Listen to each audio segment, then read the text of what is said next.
I have heard that Airbnbs are becoming less and less popular. I think we can all agree on that. During COVID, Airbnbs were everywhere. Everyone was either staying in an Airbnb or renting out an Airbnb.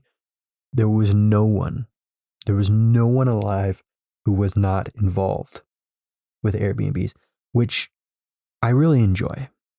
I really enjoy. Not Airbnb, the concept behind Airbnb. You know, During the pandemic, we had millions of people dying. And as a society, we agreed that the most important thing is renting and buying real estate. Because at the end of the day, that's what we are. We like things, we like stuff. We like a place to store our shit. 10,000 years ago, it was caves. Now it's a tiny little condo on, the coast of Connecticut or Rhode Island or whatever the fuck. So it's important. It's important.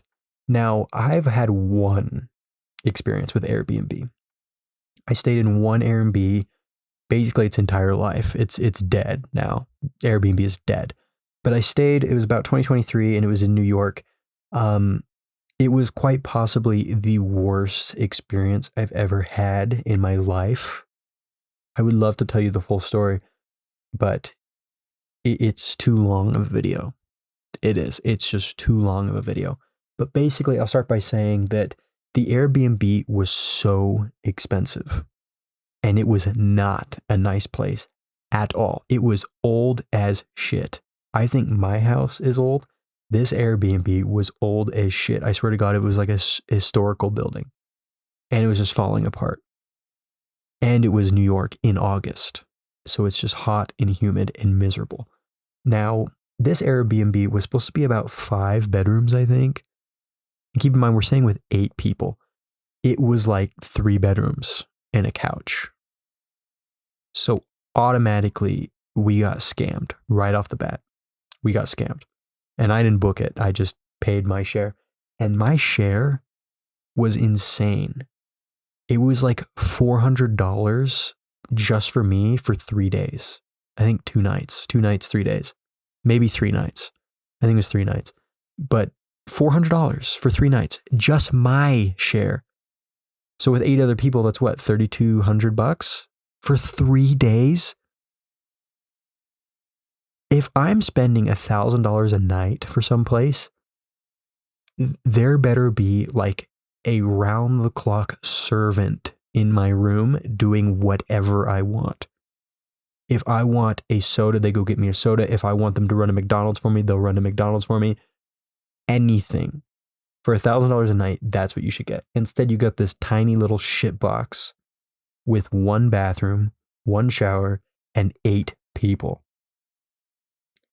So we got scammed, basically. We got scammed. And like the whole like cleaning fee thing. And that was back in 2023. I think it got even worse in 2024 and 2025. But the cleaning fees, the fact that you pay a cleaning fee and then have to clean. If you go to a hotel, there is no cleaning fee and you don't have to clean. So why is there a cleaning fee if you have to clean anyway?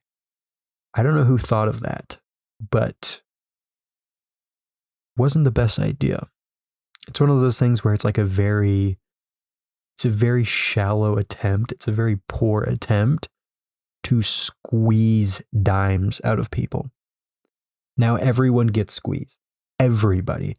In fact, everyone gets squeezed for about 95% of things that they purchase, services and products. Everyone gets squeezed.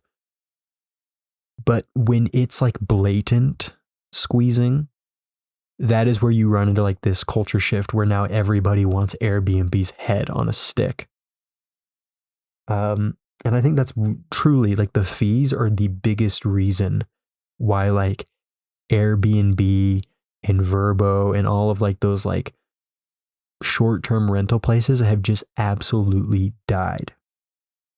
Now, obviously it's up to the sellers what they want to advertise and what they want to charge. But when the entire Airbnb industry, all of the renters not renters, rentees, or landlords, or whatever you want to call them, are hosts. I'm sorry, I want to be politically correct. The hosts, all of them are in like this network where they like charge like the same amount. They have like similar fees, similar prices. They kind of let like the market in their area decide what the price is, what the like situation is. And that worked. During COVID, they made a killing, an absolute killing. And then people realized, wait a minute, this sucks. And it does suck. You're staying in another person's house. If I rented out my house for $50 a night, people would be disappointed, let alone $500 a night. Not only that, it's my house. It's my house. 10,000 years ago, if you stepped into someone else's cave, you got bashed in the head with a rock. Now we have people moving in for the weekend, going on a little ski trip in your house. I don't understand it. I get if it's a second home or a third home or a fourth home or a fifth home or a sixth home. But if you are renting out your own house, like you go on a trip for 3 weeks and you rent out your house on Airbnb, you need to be tackled to the ground, subdued, and thrown into a mental institution. There is no wiggle room on this. If you are letting people into your private domicile who you do not know while you are not at home, you are begging for a disaster to happen. You know, I am sane. As strange as that is to believe, as outlandish as that seems, I mean, I have this channel where I talk about stupid shit every single day. But when I walk into someone's house, I treat it with respect. I treat it as if it is not my own because it isn't my own. Other people, though, are not this way. I was raised where if it's not yours, you treat it better. You treat it better than you do your own stuff. Other people see that as, oh, it's not mine. I'm going to fuck it up. I'm going to fucking ruin it. I'm going to destroy this place for fun. Which, if I'm being honest, it probably is fun. It probably is fun to rent an Airbnb with 5 of your buddies, get drunk, do drugs, go, have hookers and parties. And then when you're done, you fuck up the house. You break shit, you put holes in the wall. It's probably very, very interesting. And there's probably why so many people do it. Just make sure you clean up afterwards, or else you're going to get an additional cleaning fee.